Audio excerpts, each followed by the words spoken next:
yang mana Iya, fadilah atau keutamaan ilmu agama, ya, lau kushifa ma fi majalisil ilmi minal khairi wal barakah wal rahmati lama taraka ahlul himami wal qulubil yaqظah majlisa ilmin la i'ta'an wala talaqqiyan. Barang siapa, ya jikalaupun seandainya dibukakan kepada kita fadilah keutamaan majelis ilmu agama, yang mana terdapat di situ kebaikan, terdapat dalam majelis ilmu agama itu keberkahan, terdapat dalam majelis ilmu agama itu rahmat yang begitu banyak, lama taraka ahlul himam wal qulubil yaqظah majlis ilmin. Maka orang tidak akan pernah meninggalkan majelis ilmu agama. Orang kalau sudah tahu, kalaulah dibuka, ya, keberkahan, kebaikan, kerahmatan yang Allah berikan kepada satu majelis ilmu agama, maka orang tidak akan pernah meninggalkan majelis ilmu agama tersebut. Dan majelis ilmu agama, ilmu yang paling utama adalah ilmu tauhid, ilmu aqidah, tauku syifa. Jikalau seandainya ditampakkan kepada kita rahmat yang Allah berikan kepada majelis ilmu agama, rahmat keberkahan yang Allah turunkan kepada majelis ilmu agama, niscaya setiap orang dari kita tidak akan pernah meninggalkan yang namanya majelis ilmu agama. Tapi hal tersebut tertutup oleh kita, tertutup oleh kita. Dan orang yang senantiasa hadir dalam majelis ilmu agama, ketahuilah bahwa orang tersebut diberikan rahmat oleh Allah Subhanahu wa taala, yang mendapatkan keberkahan dari Allah Subhanahu wa taala, keberkahan yang begitu agung, keberkahan yang begitu eh, besar dari Allah Subhanahu wa taala. Eh,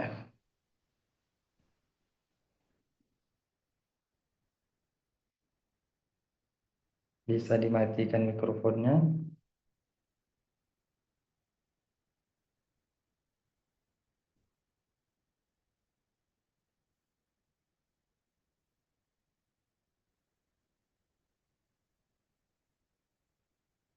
Sudah. Dah, banyak sekali ya nikmat-nikmat atau rahmat yang Allah berikan bagi orang mukmin di dunia ini. Bahkan bahkan majelis ilmu agama itu lebih afdal daripada beberapa ketaatan.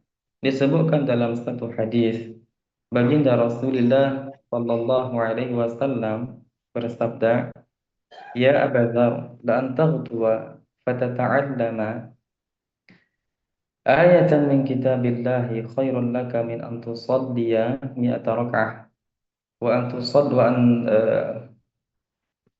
an taghduwa fatata'allama baban min al-'ilmi khairun laka min an tusalliya alfa rak'ah."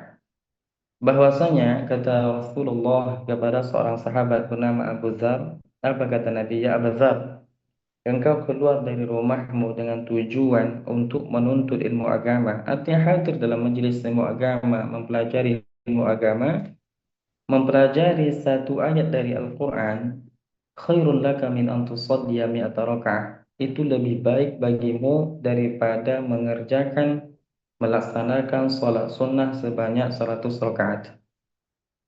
Wala an taghduwa fatata'allama baban minal ilmi. Dan jikalau seandainya engkau keluar dari rumahmu dengan tujuan untuk mempelajari satu bab dari ilmu agama, khairul laka min an tusalliya alfa raka'ah. Maka itu lebih baik bagimu, lebih besar pahala yang kau dapatkan dibandingkan mengerjakan sholat sunnah 1000 rakaat. Babal minal ilmi. Satu bab dari ilmu agama. Bayangkan, babul wudu, bab yang membahas tentang wudu, babul salah, babul taharah, bab yang menjelaskan tentang bersuci, bab menjelaskan tentang salat, bab yang menjelaskan tentang haid, bab yang menjelaskan tentang haji dan sebagainya. Satu bab ilmu agama, mungkin bahkan satu bab dari ilmu agama itu sebagiannya bisa kita selesaikan dalam waktu setengah jam, bisa kita selesaikan kurang dari setengah jam, dan pahala yang kita dapatkan itu lebih besar daripada mengerjakan sholat 1000 rakaat. Halumu ilal khairat, halumu ya ikhwan, marilah kita sama-sama berangkat atau menuju dan meraih kebaikan seperti ini. Ketika kita membuat suatu majelis temu agama, jangan sia-siakan itu. Tanzilul barakat, turun keberkahan-keberkahan rahmat dari Allah Subhanahu wa taala kepada orang yang duduk dalam majelis ilmu agama. Dan insya Allah Subhanahu wa taala bagi yang ada di Makassar, kita akan menjadikan atau membuat majelis 1 minggu 1 kali di Makassar mengenai membahas tentang akidah, membahas tentang fikih, membahas tentang muamalat, membahas tentang akhlak, membahas tentang hal-hal yang lainnya insya Allah Subhanahu wa taala. Jadi jangan sia-siakan kesempatan ini, kesempatan yang begitu agung yang barang siapa hadir dalam satu majlis tersebut, maka Allah Subhanahu wa taala memberikan ia begitu banyak pahala, yang begitu besar pahala. Ini termasuk salah satu rahmat yang Allah berikan kepada orang-orang mukmin di dunia, ya. Kemudian adapun sifat yang selanjutnya itu adalah Ar-Rahim. Ar-Rahim maknanya adalah bahwa Allah Subhanahu wa taala memberikan rahmatnya di akhirat nanti untuk atau bagi orang-orang mukmin. Jadi makna dari kata Ar-Rahman itu lebih luas daripada makna Ar-Rahim. Ya, makna Ar-Rahman tadi apa? Allah memberikan rahmatnya bagi orang mukmin dan orang kafir di dunia dan memberikan rahmatnya bagi orang mukmin di akhirat. Adapun Ar-Rahim, Allah memberikan rahmatnya bagi orang-orang mukmin di akhirat itu saja. Nah, dan Ar-Rahim itu bukanlah nama yang khusus bagi Allah. Boleh, boleh, boleh menamakan makhluk dengan kata Ar-Rahim. Ya, boleh menamakan makhluk atau menamakan seseorang dengan nama Ar-Rahim, karena itu tidak terkhusus bagi Allah Subhanahu wa taala. Di dalam satu ayat, Allah Subhanahu wa taala menceritakan sifat Nabi, menyebutkan sifat Nabi Muhammad, bil mu'minina raufur rahim, bil mu'minina raufur rahim, bahwa Allah Subhanahu wa taala menyebutkan Rasulullah sallallahu alaihi wasallam memiliki sifat rauf, begitu juga memiliki sifat rahim. Dalil ini atau ayat ini menunjukkan bahwa boleh bagi kita untuk menamakan seseorang dengan nama Ar-Rahim. Jadi kata Ar-Rahim itu adalah nama yang tidak terkhusus bagi Allah Subhanahu wa taala. Jelas ya? Banyak sekali fadilah-fadilah yang akan kita sebutkan insya Allah. Kemudian juga penting untuk kita ketahui juga ya bahwa di akhirat nanti orang-orang mukmin akan masuk ke dalam surga, baik diazab terlebih dahulu ataupun sebagian orang mukmin itu yang pelaku dosa besar, baik diazab terlebih dahulu ataupun tidak, pada akhirnya ia akan masuk ke dalam surganya Allah Subhanahu wa taala. Dan itu semua dengan rahmat Allah.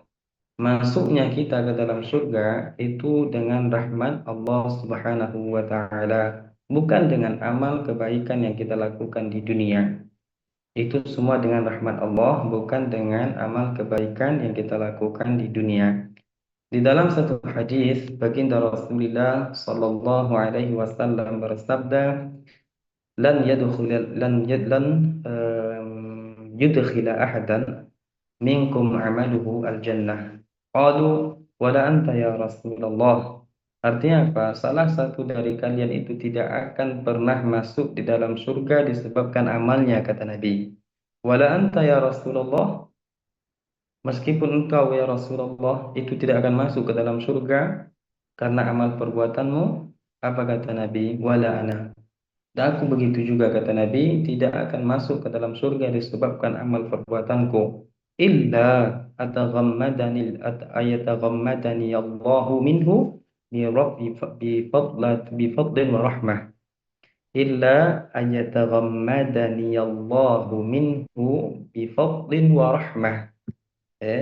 Kecuali kata Nabi sallallahu alaihi wasallam, Allah Subhanahu wa taala memberikan ia rahmat. karunia dari Allah Subhanahu wa taala, dengan rahmat Allah barulah ia masuk ke dalam surga.